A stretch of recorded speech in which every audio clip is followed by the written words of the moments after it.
ఓం నమ శివాయ. అందరికీ నమస్కారం అండి. అక్టోబర్ 22 అనగా రేపటి రోజునే బుధవారం నుండి కార్తీక మాసం అనేది మనకు మొదలు కాబోతుంది కదండి. ఈ యొక్క కార్తీక మాసం మొదటి రోజుకు చాలా విశిష్టత అనేది ఉంటుందండి. ఈ రోజున చేసేటువంటి పూజలకు ఇంకా రెట్టింపు పుణ్య ఫలితము అనేది వస్తుంది. అయితే ఈ యొక్క కార్తీక మాసంలో వచ్చేటువంటి మొదటి రోజున కార్తీక బలి పాడ్యమిగా పరిగణిస్తారు. ఈ బలి పాడ్యమి నాడు తప్పనిసరిగా కొన్ని నియమాలు అయితే పాటించాలండి. అసలు ఈ బలిపాడ్యమి అంటే ఏమిటి? ఈ రోజున ఎటువంటి నియమాలు పాటించాలి? శివుణ్ణి ఏ విధంగా పూజించుకోవాలి? ఇలా ఎన్నో విశేషాల గురించి ఈ వీడియో ద్వారా వివరంగా తెలుసుకుందామండి. ముందుగా అందరికీ ఒక చిన్న రిక్వెస్ట్ ఫ్రెండ్స్, మా వీడియో మీకు నచ్చితే ఓం నమ శివాయ అనేటువంటి ఒక చిన్న కామెంట్ చేసి ఒక చిన్న లైక్ చేయడం మాత్రం అసలు మర్చిపోకండి. ఇక రేపటి నుండి బుధవారం నాడు కదా కార్తీక మాసము అనేది మొదలు కాబోతుంది. ఈ రోజును బలిపాడ్యమిగా పరిగణించబడింది. ఎంతో శక్తివంతమైనటువంటి ఈ బలిపాడ్యమి నాడు పేదలకు ఆహారాన్ని దానం చేసి ఇంటి గుమ్మం ముందు దీపాలు వెలిగించి ఆ ఇంట్లో లక్ష్మీదేవి స్థిర నివాసం ఉంటుంది అని విష్ణుమూర్తి పరమశిస్తాడు అని. కాబట్టి ఇంతటి అద్భుతమైనటువంటి బలిపాడ్యమి నాడు ప్రతి ఒక్కరూ కూడా తప్పనిసరిగా శివుణ్ణి, విష్ణువుని, అలాగే లక్ష్మీదేవిని విశేషంగా పూజించాలి.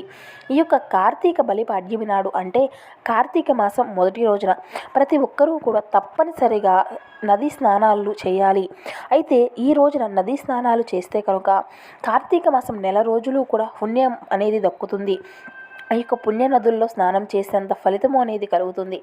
అయితే ఈ యొక్క నదీ స్నానాలు చేయలేనటువంటి వారు నీటిలో గంగాజలం కలుపుకొని గంగా, యమున, గోదావరి, కృష్ణ ఇలా పుణ్య నదుల పేర్లను తలుచుకుంటూ ఇంట్లోనే తలస్నానం చేయండి. ఈ పుణ్య నదుల్లో స్నానం చేసినంత ఫలితము అయితే దక్కుతుందండి. ఈ విధంగా తలస్నానం చేసి శివుణ్ణి, విష్ణువుని, అలాగే లక్ష్మీదేవిని పూజించడం ముందుగా మీ ఇల్లంతా కూడా శుభ్రం చేసుకొని ఇల్లంతా పసుపు నీళ్లు చల్లుకోండి. అలాగే ఇంటి గుమ్మానికి విశేషంగా అలంకరించుకోవాలి. ఇక ఇంటి గడపకు పసుపు రాసి కుంకుమ బొట్లు పెట్టుకొని గుమ్మానికి మామిడి తోరణాలు కట్టుకొని బంతి పువ్వులతో అలంకరించుకోవాలి. అలాగే ఇంటి ముందు తప్పనిసరిగా బియ్యం పిండితో అష్టదళ ముగ్గును వేసుకోండి. ఈ విధంగా ఇంటి ప్రధాన ద్వారం కలకలలాడుతూ ఉంటే మీ ఇంట్లోకి వెంటనే లక్ష్మీదేవి అడుగుపెడుతుంది. ఇక పూజ చేసేటువంటి ఆడవారు కాళ్ళకు పసుపు రాసుకొని పాపిట్లో కుంకుమ బొట్టు పెట్టుకొని ఇంట్లో దీపారాధన చేసుకోండి. ఈ రోజున పూజ చేసేటువంటి వారు పూజ గదిలో తప్పనిసరిగా 2 దీపాలు వెలిగించాలి. మట్టి ప్రమిదల్లో దీపారాధన చేస్తే ఇంకా మంచి ఫలితాలు ఉంటాయి. ఇక లేదంటే మట్టి ప్రమిదలు లేనటువంటి వారు పిండి ప్రమిదల్లో దీపారాధన అనేది చేసుకోవచ్చండి. ఒక్క దీపంలో 5 ఒత్తులు వేసి నువ్వుల నూనెతో కానీ ఆవు నెయ్యితో కానీ ఈ 2 దీపాలు వెలిగించి దేవునికి నమస్కారం చేసుకోండి. పూజ గదిలో దేవునికి నైవేద్యంగా పాలతో చేసినటువంటి పరమాన్నాన్ని నివేదించండి. కాబట్టి ఇంట్లో పాలు పొంగించుకోవాలి. ఇక ఆ యొక్క పాలతో నైవేద్యాన్ని తయారు చేసుకొని దేవునికి నివేదించుకోవాలి. లేదంటే 2 అరటి పండ్లను నివేదించినా సరిపోతుందండి. ఇక అదేవిధంగా ఈ రోజున దీపారాధన చేసేటప్పుడు మీ యొక్క పూజ గదిలో ఉన్నటువంటి విష్ణుమూర్తి చిత్రపటానికి తులసి మాల వేసి పూజ అనేది ప్రారంభించుకోండి. అలాగే మహాలక్ష్మీదేవి యొక్క చిత్రపటానికి గులాబీ పూలతో మాలను అలంకరించుకోండి. ఇక జిల్లేడు పూలతో కానీ, శంకు పువ్వులతో కానీ, మల్లె పువ్వులతో కానీ శివుణ్ణి పూజించుకోండి. ఈ విధంగా ఇంట్లో దీపారాధన చేసుకుంటే శివకేశవుల యొక్క ఆశీర్వాదంతో పాటు లక్ష్మీ కటాక్షం కూడా సులభంగా సిద్ధిస్తుంది. ఇక అదేవిధంగా ఈ యొక్క కార్తీక మాసం మొదటి రోజున ఆడవారు తప్పనిసరిగా ఉపవాసము అనేది ఉండాలండి. ఒక్క పూట ఉపవాసం ఉండి సాయంత్రం నక్షత్ర దర్శనము తర్వాత ఆ యొక్క ఉపవాసాన్ని విమర్శించుకొని భోజనం అనేది చేయవచ్చు. అయితే ఈ యొక్క ఉపవాసం ఉండలేనటువంటి వారు ఉల్లిపాయ మరియు వెల్లుల్లి కూడా లేకుండా భోజనం అనేది చేసుకోవచ్చండి. అన్నిటికన్నా కూడా ముందుగా ఈ యొక్క బలిపాడ్యమి నాడు తులసి కోటను తప్పనిసరిగా పూజించుకోవాలి. తులసి మొక్కలో ముక్కోటి దేవతలతో పాటు లక్ష్మీదేవి కూడా నివసిస్తుంది కదండి. కాబట్టి తులసి కోటను పూలతో అలంకరించుకొని కుంకుమ బొట్లు పెట్టుకొని తులసి కోటలో నెయ్యి దీపం వెలిగించి 5 ప్రదక్షిణాలు చేయండి. మహాలక్ష్మీదేవి ఎంతో సంతోషించి మీ ఇంటిపై కనక వర్షాన్ని కురిపిస్తుంది. ఇక ఈ యొక్క కార్తీక మాసం మొదటి రోజున ప్రతి ఒక్కరూ కూడా తప్పనిసరిగా గోవును పూజించుకోవాలండి. ఈ రోజున గోవును పూజిస్తే కోటి జన్మల పుణ్య ఫలితము అనేది లభిస్తుంది. కాబట్టి మీ దగ్గరలో ఉన్నటువంటి గోశాలకు వెళ్ళి ఆవులకు ఆహారాన్ని తినిపించడం కానీ, గోవులకు ప్రదక్షిణ చేయడం కానీ ఈ విధంగా చేయండి. ఇక విశేషంగా ఈ యొక్క బలిపాడ్యమి నాడు గోమాతకు పసుపు రాసి కుంకుమ బొట్టును పెట్టుకొని గోమాతను తోకకు నిమిరితే కానీ మరిన్ని కోరికలు అన్నీ కూడా వెంటనే నెరవేరుతాయని వేద పండితులు అయితే తెలియపరుస్తున్నారు. ఇక అదేవిధంగా పురాణాల ప్రకారం పూజ గదిలో గోమాత విగ్రహాన్ని పెట్టుకొని పూజిస్తే ముక్కోటి దేవతల యొక్క ఆశీర్వాదం సులభంగా కలుగుతుందట. కాబట్టి పూజ గదిలో గోమాత విగ్రహం లేనటువంటి వారు ఈ యొక్క బలిపాడ్యం నాడు ఒక చిన్న గోమాత విగ్రహాన్ని తెచ్చుకొని మీ యొక్క పూజ గదిలో పెట్టుకొని ఇక పూజ అనేది చేసుకోండి. ఇక మీ ఇల్లంతా ఐశ్వర్యంతో నిండిపోతుంది. ఇక మీ ఇంటిపై ముక్కోటి దేవతల యొక్క ఆశీర్వాదం ఉంటుంది. ఇక విశేషంగా ఈ యొక్క బలిపాడ్యం నాడు ఏది చేసినా చేయకపోయినా సాయంత్రం 6 దాటిన తర్వాత ఇల్లంతా కూడా శుభ్రం చేసుకొని ఇంటి గుమ్మం ముందు మట్టి ప్రమిదలతో దీపాలు వెలిగించండి. ఇక మట్టి కుందుల్లో నువ్వుల నూనె పోసి ఓం బలి రాజాయ నమః అనేటువంటి మంత్రాన్ని చదువుతూ బలి చక్రవర్తిని తలుచుకుంటూ ఈ యొక్క దీపాలు అనేవి వెలిగించండి. అలాగే ఈ యొక్క కార్తీక మాసం మొదటి రోజున సాయంత్రం సమయంలో ఏదైనా శివాలయానికి వెళ్ళి శివాలయంలో ఉన్నటువంటి ధ్వజస్తంభాన్ని దగ్గర దీపాలు వెలిగించండి. శివానుగ్రహంతో ఈ సంవత్సరం అంతా కూడా సకల శుభాలు కలుగుతాయి 100%. ఇక ఈ యొక్క బలిపాడ్యం నాడు ప్రతి ఒక్కరూ కూడా తప్పనిసరిగా పేదలకు దాన ధర్మాలు చేయాలి. ఈ రోజున చేసేటువంటి దాన ధర్మాలకు జన్మ జన్మల యొక్క అదృష్టం కలుగుతుందండి.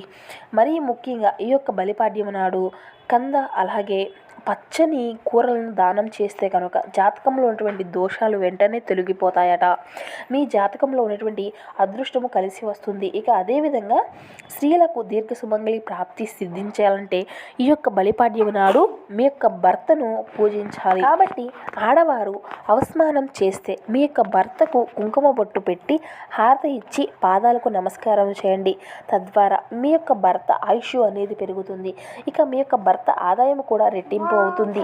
ఇక ఈ యొక్క కార్తీక మాసంలో నెల రోజులు మాంసాహారాన్ని అసలు తినకూడదు. అలాగే ఈ యొక్క కార్తీక మాసం నెల రోజులు కూడా భార్యాభర్తలు బ్రహ్మచర్యం పాటిస్తే చాలా శుభంగా ఉంటుంది. ఇక అదేవిధంగా ప్రతి నిత్యము కూడా ఇంట్లో దీపారాధన చేయాలి. అలాగే ఈ యొక్క కార్తీక మాసం నెల రోజులు కూడా ఆహార విషయంలో కొన్ని నియమాలు పాటించాలండి. ప్రతిరోజు కూడా దీపారాధన చేసేవారు వేడి వేడి భోజనం అనేది తినాలి. ఇక చద్దన్నాన్ని అస్సలు తినకండి. అలాగే వంకాయ కాకరకాయ అటువంటి కూరలు ముల్లంగి దుంప ఇటువంటి ఆహారాన్ని కూడా తినకూడదు. ఇక ఈ యొక్క కార్తీక మాసం నెల రోజులు దీపారాధన చేయలేనటువంటి వారు ప్రతి కార్తీక సోమవారం రోజున ఖచ్చితంగా శివుడిని పూజించుకోండి. అలాగే కార్తీక మాసంలో వచ్చేటువంటి కార్తీక ఏకాదశి ద్వాదశి మరియు కార్తీక పౌర్ణమి నాడు తప్పనిసరిగా ఇంట్లో పూజ అనేది చేసుకోండి. శివాలయంలో దీపాలు వెలిగించండి. విశేషంగా ఈ యొక్క కార్తీక మాసము నెల రోజులు కూడా శివలింగానికి అభిషేకం అనేది చేయండి. చెంబు నీళ్ళతో శివలింగాన్ని అభిషేకం చేసుకుంటే ఆ యొక్క శివయ్య ఎంతో మురిసిపోయి కోరికినటువంటి కోరికలు అన్నీ కూడా వెంటనే ప్రాప్తిస్తాడు. ఇక అదేవిధంగా ఈ యొక్క కార్తీక మాసంలో చేసేటువంటి వనభోజనాలకు ఎంతో ప్రాముఖ్యత అనేది ఉంటుంది. ఉసిరి చెట్టు కింద కూర్చొని కుటుంబం అంతా కూడా వనభోజనాలు చేస్తే ఆయుర ఆరోగ్యాలు సిరి సంపదలు కలుగుతాయని నమ్మకం.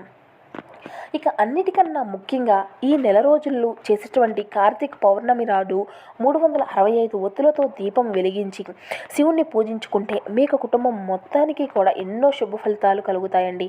365 రోజులు దీపారాధన చేసినటువంటి ఫలితం అయితే మీకు కలుగుతుంది. అయితే అసలు ఈ యొక్క బలిచక్రవర్తి ఎవరు అంటే మన పురాణాల ప్రకారం బలిచక్రవర్తి ఈ యొక్క భూలోకాన్ని పరిపాలించాడు. ప్రజలకు దాన ధర్మాలు చేస్తూ విష్ణుమూర్తిని పూజిస్తూ విష్ణుమూర్తి యొక్క ఆశీర్వాదాన్ని పొందాడు. అయితే ఈ యొక్క బలిచక్రవర్తి తన యొక్క సర్వస్వాన్ని మొత్తాన్ని కూడా విష్ణుమూర్తికి దానం చేశాడు. అందుకు అన్నిటికీ కూడా సంతోషించి విష్ణువు బలిచక్రవర్తిని ఒక వరం కోరుకున్నాడు.